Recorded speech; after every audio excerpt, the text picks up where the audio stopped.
কালীঘাটে যেন আওয়াজটা পৌঁছে যায় যে আগামী 4 তারিখে ভাঙড় থেকে লিড দিয়ে দেশের পার্লামেন্টে যাদবপুর থেকে জিতেন্দ্র কুণাল খান সাহেবকে আইএসএফ পাঠাচ্ছে এই স্লোগানটা এখান থেকে দিতে হবে।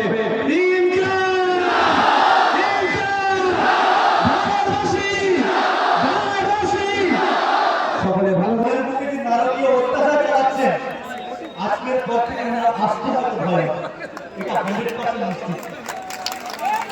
সেই কারণের জন্য আপনারা সবাই মিলিতভাবে আমাদের স্লোগান কিন্তু আপনারা আওয়াজ তুলবেন। এই আওয়াজের ভয় যেন আর অত্যাচার আক্রমণ না হয় এটা আপনারা পাবেন তো।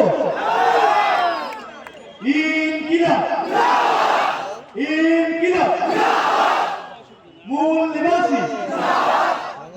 নিবাসী ভারতবর্ষ ভারতবর্ষ আইএসএফ আইএসএফ।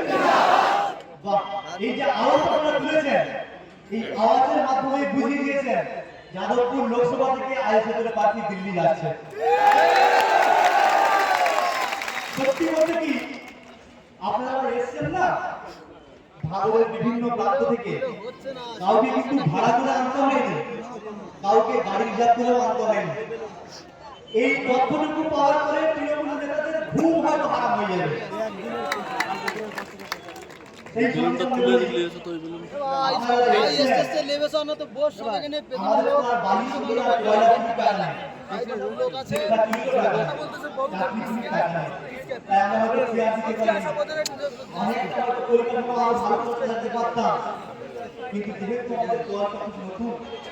খুবই ছোট, সেই ক্ষেত্রে আপনারাই প্রমাণ করে দিচ্ছেন এই দলটা হয়তো খুবই সামান্য কয়েকজনের মধ্যে শুধু রাজ্যপাতি নয়, এটা ন্যাশনাল পার্টিতে খেলবে। এটা কিন্তু একটা সময় আমাদের আপনারা এসেছেন, আপনারা কিন্তু সবাই প্রত্যেকে সমস্ত আইএসএফের সমর্থক কর্মী নেতৃত্ব যারা আছে তারা কিন্তু অসংখ্য বড় মাপের মূল্যবান রত্ন আপনারা না হলে এই আইএসএফ এত তত্ত্বগতিতে এগোচ্ছে এক্সপ্রেসকেও হার মানাবে, এত দ্রুতগতিতে এগোচ্ছে। ভারতবর্ষের ইতিহাসে এইরকম রেকর্ড আর কোনো রাজনৈতিক দলের আপনারা দেখতে পাবেন যেটা আইএসএফ দেখিয়ে দিয়ে আছে, ইতিহাসের দৃষ্টান্ত তৈরি করে আইএসএফ।